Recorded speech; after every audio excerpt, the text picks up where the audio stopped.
নাৰিকলৰ কেইটামান চমৎকাৰী গুণাগুণ জনাৰ পিছত আপুনি নাৰিকল বিচাৰি ফুৰিব। সৰুৰে পৰা নাৰিকল ভাল বস্তু আৰু সুস্বাদ ফল হিচাপে সকলোৱে খাই আহিছে। লাড়ু, পিঠা, পায়স, চিৰা, পিছত বৰফি আদি লগত মিহলাই নানান প্ৰকাৰেৰে খাই আহিছে। ইফালে মাহ প্ৰসাদ বা পূজা পাতল আদি শুভ কৰ্মত নাৰিকল নহ'লে নহয়।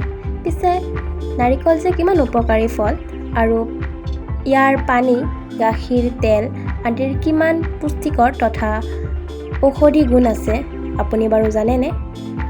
আচৰিত হ'ব জানিলে।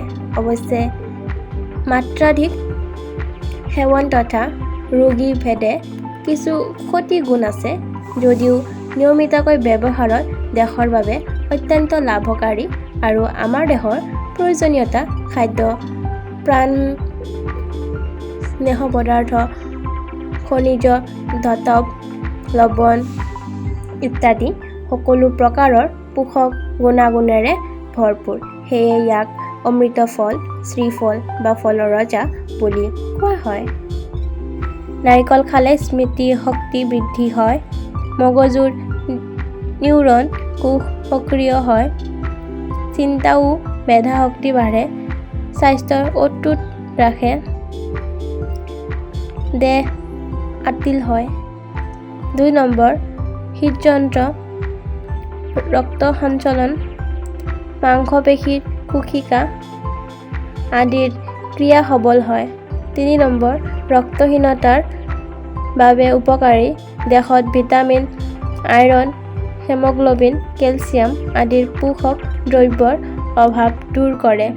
4 নম্বৰ, ডাবৰ পানী সেৱনে উচ্চ ৰক্তচাপ নিয়ন্ত্ৰণ কৰে, কিডনী, পাথৰ, জণ্ডিছ, পেচাব বিকাশ, গৰমত হ'ব পৰা সকলো ৰোগ দূৰ কৰে, পাচন ক্ৰিয়া আৰু হজম শক্তি বঢ়ায়। 6 নম্বৰ, বহুমূত্ৰ ৰোগীৰ বাবে উপকাৰী। 7 নম্বৰ, হাড়ৰ গঠন, গাঁঠিৰ বিষ, মাংসপেশীৰ বিষ,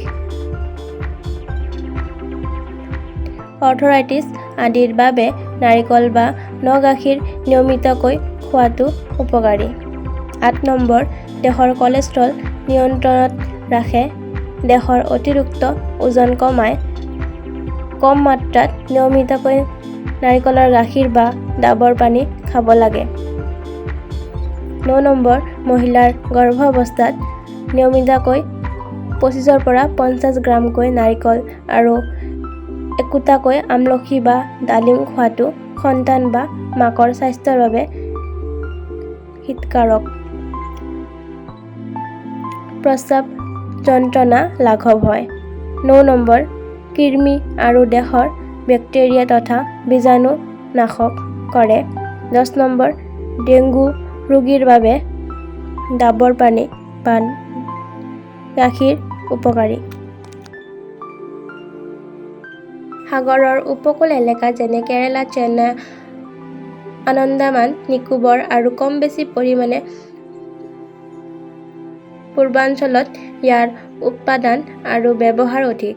প্ৰাচীন প্ৰবাদৰ মতে নাৰিকল গছ ঋষি বিশ্বামিত্ৰৰ সৃষ্টি আৰু ব্ৰহ্মা, বিষ্ণু, মহেশ্বৰ আদি ত্ৰিদেৱৰ আশীৰ্বাদ মৰ্মে নাৰিকলৰ নিয়মিত ভক্ষণত মগজুৰ বিকাশ নিৰোগী তথা ঋষিৰ সমান প্ৰতিভা সম্পন্ন হয়।